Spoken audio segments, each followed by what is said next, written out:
Assalamualaikum warahmatullahi wabarakatuh. Nama saya Rifki Yandi dari kelas 12 IPS 3. Saya akan berbicara tentang kondisi politik dan ekonomi pada masa Orde Baru, reformasi, dan sampai saat ini. Pada masa Orde Baru, pemerintahan diawali dengan kondisi ekonomi peninggalan Orde Lama, yaitu inflasi yang tinggi, stabilitas nasional yang terganggu, kepemimpinan Soeharto pro terhadap bantuan asing. Pemerintah Orde Baru mengalami kebijakan stabilisasi dan rehabilitasi perekonomian dengan menekan inflasi yang mengendalikan serta memperbaiki sendi perekonomian dengan memperbaiki kemampuan produksi. Masa Orde Baru berfokus pada stabilitas politik agar pembangunan ekonomi tidak terganggu. Pembangunan membutuhkan modal sehingga pemerintah Orde Baru mengambil kebijakan untuk membuka diri dengan negara-negara barat agar investor bisa masuk. Hasilnya, pembangunan ekonomi secara makro bisa dikatakan berhasil.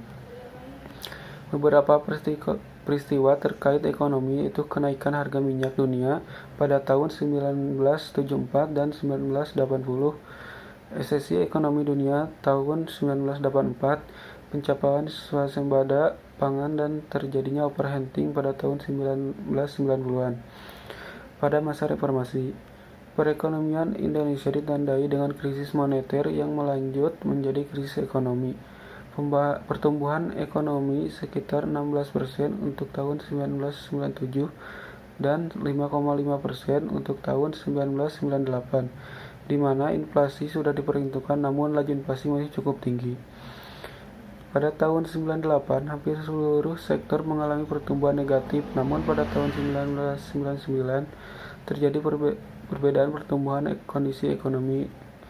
Pemerintah Habibie terjadi berbagai macam kebijakan ekonomi yang berdampak pada pendapatan modal IMF untuk perekonomian Indonesia. Selama pemerintahan Abdurrahman Wahid, menaikkan tingkat kontrik Indonesia makin rumit. Persoalan ekonomi ditunjukkan oleh beberapa indikator ekonomi seperti pergerakan indeks harga saham gabungan yang menunjukkan pertumbuhan ekonomi yang negatif dan rendahnya kepercayaan pelaku bisnis terhadap pergerakan nilai tukar rupiah, sehingga tahun 1999 IHSG cenderung menurun. Pada tahun 2010 hingga sekarang, perekonomian Indonesia mulai stabil dan peningkatan kinerja perekonomian yang didorong oleh pertumbuhan sektor jasa dan ekspor neto. Sekian yang bisa saya sampaikan. Wassalamualaikum warahmatullahi wabarakatuh.